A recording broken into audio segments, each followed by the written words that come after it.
Maintenant, pour venir sur la question de l'aide à l'installation de caméras de vidéosurveillance qui semble vous tenir particulièrement à cœur, je souhaiterais rappeler plusieurs éléments qui viennent souligner qu'il n'y a pas une solution miracle, mais la conjonction de plusieurs leviers dont la présence humaine et la collaboration efficace entre l'État et les communes, qui ne peut se résumer à des questions de moyens financiers, comme le gouvernement actuel le porte au travers des contrats de sécurité intégrés, ou devrais-je dire, à un chantage dans le champ du régalien.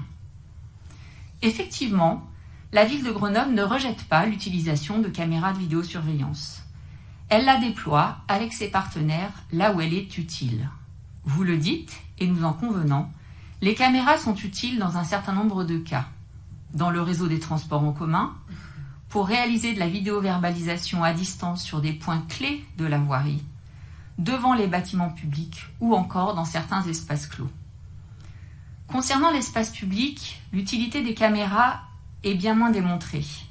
Celles-ci sont donc, toujours dans un souci d'efficacité et de bonne gestion de l'argent public, maintenues et parfois installées uniquement dans quelques endroits stratégiques.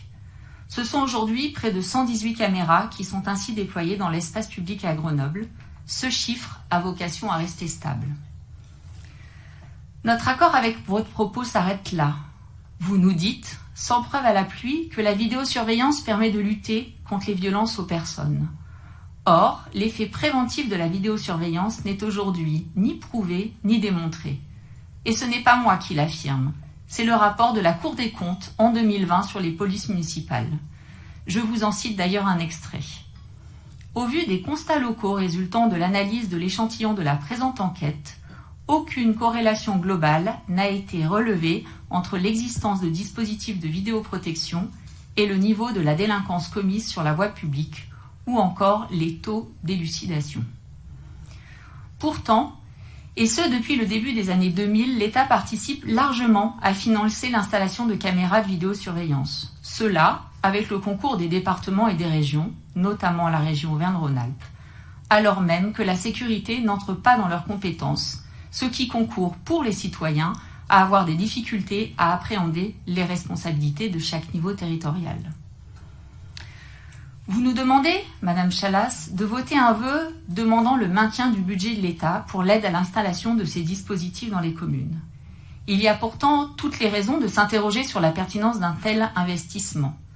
Plus de 11 millions en 2021 au titre du Fonds interministériel de prévention de la délinquance. Comme l'indique toujours la Cour des comptes dans son rapport de 2020, et l'indiquait déjà d'ailleurs dans celui-ci dès 2011, je cite, « L'ampleur des sommes engagées depuis plus de 10 ans impose en effet une appréciation objective de l'efficacité de la vidéoprotection.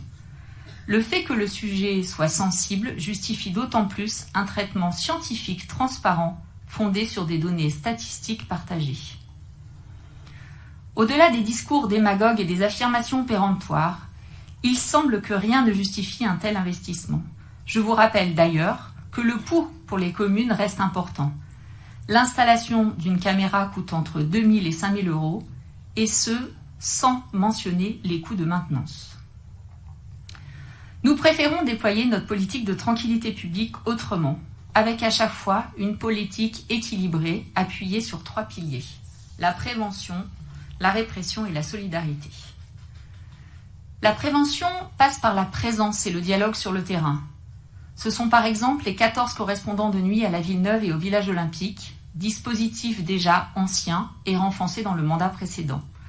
Ou encore le dispositif de tranquillité résidentielle, déployé depuis le début de l'année dans plusieurs quartiers de Grenoble et de l'agglomération, aux côtés des bailleurs et de la métropole. La ville de Grenoble met ici plus de 260 000 euros sur ces 2 dispositifs. Pourquoi ? Parce que nous préférons investir effectivement dans l'humain qui agit sur le terrain quotidiennement. Le soutien de l'État dans ces dispositifs de médiation, en journée comme de nuit, sont des actions que nous trouverions beaucoup plus pertinentes, facteurs de cohésion sociale et de création d'emplois. Cette approche basée sur la présence humaine pose la question des moyens des collectivités, toujours au regard de leur budget de fonctionnement. Le second pilier, la répression. Car nous ne pouvons pas tolérer les actes de celles et de ceux qui transgressent les lois de la République. Nous nous engageons quotidiennement à poursuivre et accentuer la bonne coordination entre les polices municipales et nationales via des opérations conjointes, des sécurisations communes de grands événements ou encore la borne répartition des missions, des rôles et des secteurs d'intervention.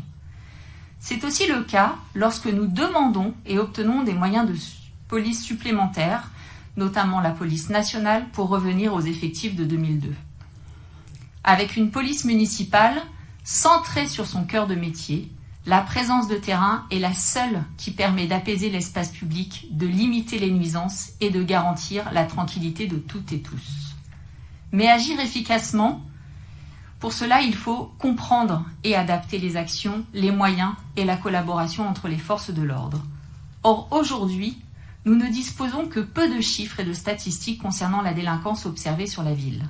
Pour agir, il faut avoir une analyse pertinente des tensions et des actes de délinquance sur la commune que nous devons tous partager.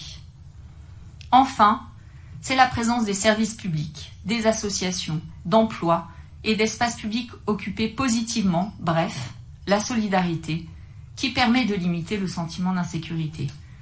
Nous travaillons quotidiennement avec les associations de terrain pour accompagner les victimes, pour lutter contre les discriminations, avec notamment le projet d'ouvrir une maison d'accueil pour toutes les victimes de discrimination à Grenoble, ou encore un grand plan de lutte contre le harcèlement de rue et toutes les discriminations. Lutter pour la tranquillité de toutes et tous est un travail de terrain au quotidien, sans solution miracle, mais avec un ensemble d'actions déployées dont les effets ne sont jamais immédiats. Une collaboration, une confiance entre toutes les institutions et, je le redis, une présence humaine. C'est pour toutes ces raisons, Madame la conseillère municipale, que nous proposons de rejeter ce vœu. Merci.